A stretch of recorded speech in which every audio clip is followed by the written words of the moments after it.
Hello बच्चों, आप सभी को फिर से हमारे एक नए वीडियो में नए अपडेट के साथ स्वागत है।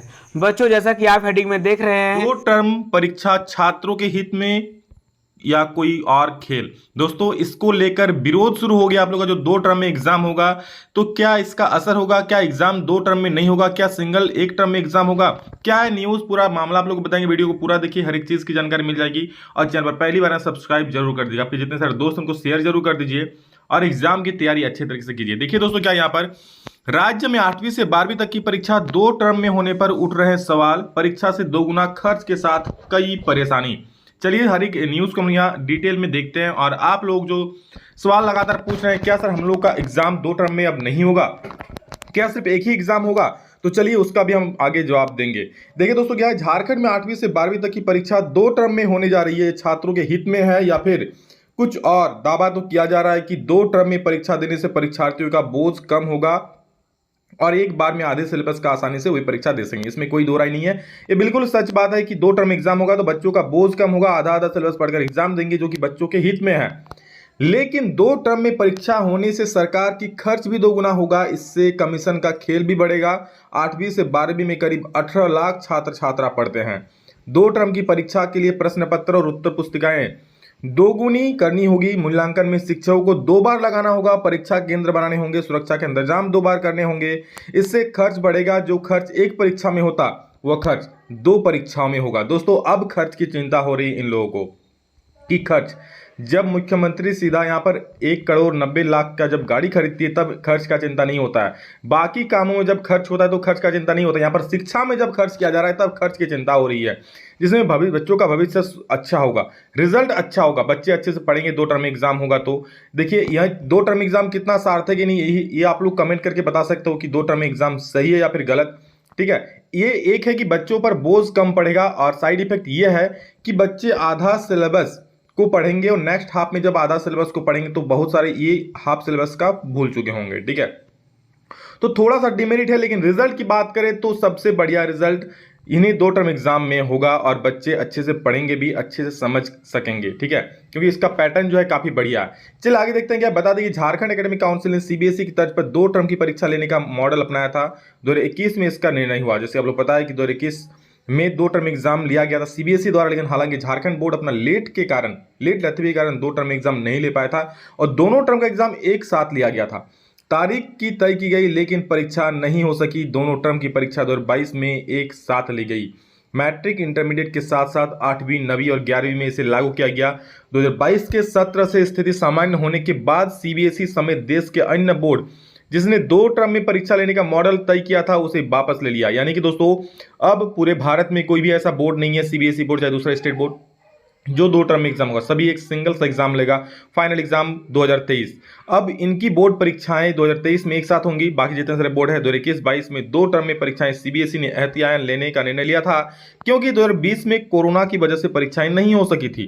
पिछले परिणामों के आधार पर छात्र छात्रा प्रमोट हुए थे। दो टर्म की परीक्षा उद्देश्य था कि अगर एक ही टर्म की परीक्षा होती है तो दूसरे टर्म की परीक्षा कोरोना या फिर किसी अन्य कारण से नहीं हो पाती तो एक टर्म के आधार पर परिणाम जारी किया था। देखिए, दो टर्म में जो मेन मोटो था लेना क्या था कि अगर एक टर्म हो जाता है दोनों टर्म में से कोई, तो एक टर्म के आधार पर ही रिजल्ट जारी कर दिया जाए, क्योंकि कोरोना का उस वक्त सीजन था, पता नहीं चल रहा था कब कोरोना आया कोरोना नहीं, तो इसलिए दो टर्म किया गया था ताकि कोई एक टर्म हो जाए तो उससे भी रिजल्ट कम से कम जारी किया जा सके।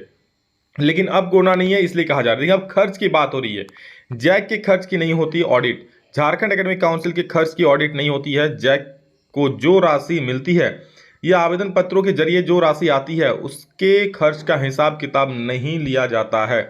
ऐसे में दो टर्म में होने वाली परीक्षा उत्तर पुस्तिका प्रश्न पत्र की छपाई में होने वाले खर्च के बारे में कोई जानकारी भी नहीं लेता है।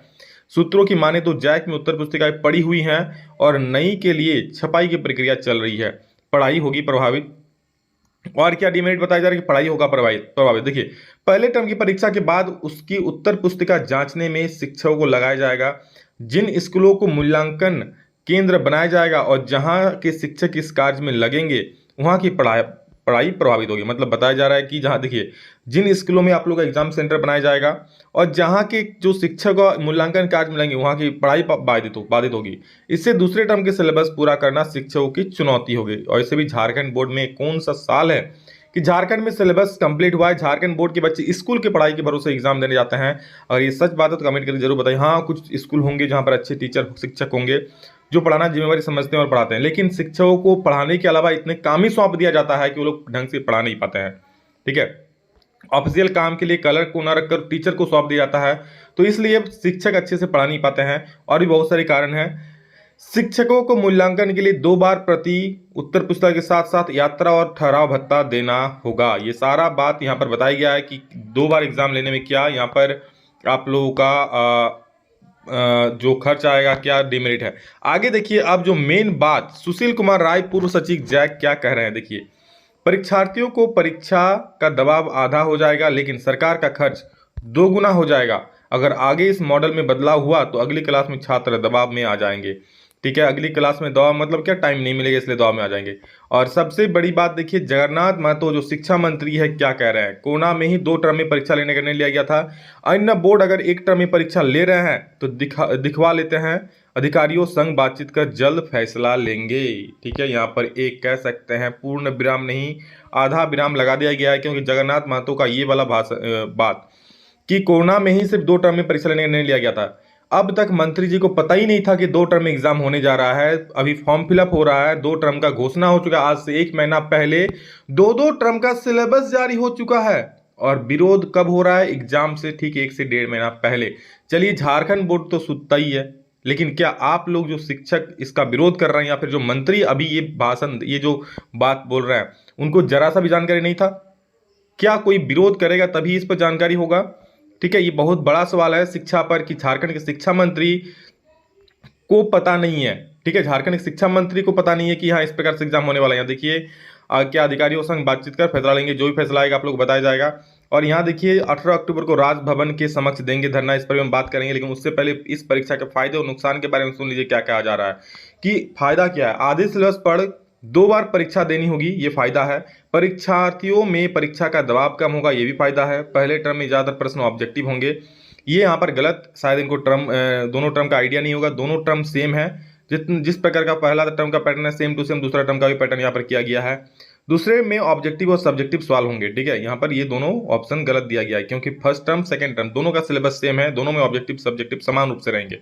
परीक्षा के नुकसान देखिए, परीक्षार्थी कर रहे हैं पहले टर्म की तैयारी, अभी एग्जाम क्या पहले टर्म की तैयारी करें बच्चे। कई क्लास में नामांकन जारी, तैयारी है अधूरी। वैसे झारखंड बोर्ड में कब तैयारी पूरी होती है। सीबीएसई मॉडल वापस होने की संभावना। ऐसे में अगली क्लास में छात्रों पर बढ़ेगा दबाव, सीखने की जगह सिलेबस करेंगे पूरा। देखिए, ये बात कहीं ना कहीं थोड़ा सच है कि सीखने की जगह सिलेबस, क्योंकि बच्चे अब सिलेबस पूरा करने में लग रहे हैं। एग्जाम सामने है, 2 बार उन लोगों का एग्जाम देना पड़ेगा, लेकिन रिजल्ट इसमें बढ़िया होगा। ठीक है, तो जो भी हो सोच समझकर झारखंड बोर्ड को समय पर फैसला लेना चाहिए था। अब एग्जाम से 1 से 1.5 महीना पहले इस प्रकार का फैसला बिल्कुल गलत है। और जो विरोध है वो भी गलत है। अगर विरोध करना ही था तो पहले ही विरोध करते, जब इस प्रकार का न्यूज आ रहा था, जब ये 1.5 महीना पहले इस प्रकार का 2 टर्म वाला सिलेबस जारी कर दिया गया था। ठीक है, देखिए यहाँ पर महाधरना बैठे हुए लोग क्या करते हैं। वित्त रहित शिक्षा संघर्ष मोर्चा ने 8वीं से 12वीं तक की 2 टर्म में होने वाली परीक्षा का विरोध किया है। मोर्चा ने राज्य सरकार से हर कक्षा की एक वार्षिक परीक्षा लेने की अपील की है। वहीं वित्त रहित शिक्षण संस्थानों के अधिग्रहण करने या घाटा अनुदान देने की भी मांग की है। इसको लेकर शिक्षक व शिक्षेतर कर्मी 18 अक्टूबर को राजभवन के समक्ष धरना देंगे। देखिए यहाँ पर मेन बात क्या है, देखिए जो धरना देंगे, किस बात को लेकर धरना दे, वो देखिए वित्त रहित शिक्षण संस्थानों के अधिग्रहण करने या घाटा देने की मांग की है। ठीक है, जिसको वित्त नहीं मिलता है, जिसको फंड नहीं मिलता है जिन स्कूलों को, उसको लेकर शिक्षक और शिक्षेतर कर्मी 18 अक्टूबर को राजभवन के समक्ष महाधरना देंगे। क्यों? घाटा अनुदान की मांग करेंगे, एक एग्जाम की मांग करेंगे, 2 बार उनको कॉपी चेक करना पड़ेगा।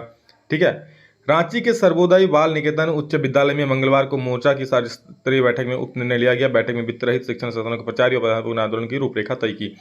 देखिए, ये जो है ये झारखंड बोर्ड के सरकारी स्कूल वाले ये विरोध नहीं कर रहे हैं। कौन कर रहे हैं? वित्त रहित शिक्षण संस्थान, यानी कि झारखंड बोर्ड के ऐसे स्कूल, कह सकते हो प्राइवेट स्कूल है बट झारखंड बोर्ड से एग्जाम दिलवाते हैं। ठीक है, प्राइवेट शुल्क के रूप में ये गार्जियन से मोटे रकम वसूलते हैं, लेकिन इनको क्या फंड चाहिए, तो वो इसका विरोध करने जा रहे हैं। सब लोग अपना लाभ देख रहे हैं। यहाँ पर कोई भी बच्चों की भविष्य के बारे में नहीं सोच रहा है। ठीक है, कोई भी बच्चों के भविष्य के बारे में नहीं सोच रहा है। ये लोग भी जो विरोध करें दोस्तों, ये आप लोगों का फ्यूचर को देखकर विरोध नहीं कर रहे हैं। इन्हें फंड नहीं मिल रहा है, इस बात को लेकर विरोध कर रहे हैं, इन्हें दोबारा कॉपी जांच करना पड़ेगा, चाहे जो भी हो। ठीक है, अगर इनके आपके भविष्य की चिंता होती तो जब ये 2 टर्म में एग्जाम हुआ तभी विरोध करते हैं। ठीक है, हालांकि मेरे अकॉर्डिंग 2 टर्म का एग्जाम होगा, आप लोग का रिजल्ट इससे बेहतर होगा। बाकी आप लोग क्या सोचते हैं इस पर कमेंट करके आप लोग अपना राय जरूर दीजिएगा। ठीक है, और ये देखिए जो भी है यहाँ पर आप लोग को सारा चीज़ बताएं। अभी तक कोई फाइनल डिसीजन है, आप लोग एग्जाम फॉर्म फिलअप हो रहा है और मुझे लगता है ये बिल्कुल अब नहीं होगा, क्योंकि एग्जाम सामने आप लोगों का, और ऐसे में 1 महीना पहले आप लोगों के साथ ऐसा खिलवाड़ बिल्कुल भी नहीं होगा। ठीक है, तो आप लोग बिल्कुल तैयारी में जुटे रहिए, तैयारी कभी भी बेकार नहीं जाती है। और आप लोग एग्जाम दिसंबर में होने वाला है, इसकी तैयारी जोर शोर से चल रही है, एग्जाम सेंटर से डिसाइड हो रहे हैं, फॉर्म फिलअप अभी हो रहा है, समझ रहे हो, फॉर्म फिलअप अभी हो रहा है, जो कि फॉर्म फिलअप अभी नहीं होता है। अगर 1 टर्म में एग्जाम होता तो जनवरी में फॉर्म फिलअप होता। तो बस आप लोग अच्छे से पढ़ाई कीजिए, एग्जाम की तैयारी कीजिए और इन सब बातों पर ध्यान मत दीजिए। आप लोग को बहुत ज़्यादा कमेंट आ रहा था सर क्या नहीं होगा, तो जो भी न्यूज़ आप लोगों के सामने है और बाकी जो भी अपडेट आएगा मैं आप लोगों को जानकारी दे दूंगा। बस चैनल पर बने रहिए, सब्सक्राइब कर लीजिए और पढ़ाई बहुत ही अच्छे तरीके से कीजिए, ताकि एग्जाम आप लोग इन सब बातों पर ध्यान मत दीजिए, आप लोग सिर्फ एग्जाम पर ध्यान दीजिए कि हम कैसे टॉपर फर्स्ट आ सकते हैं।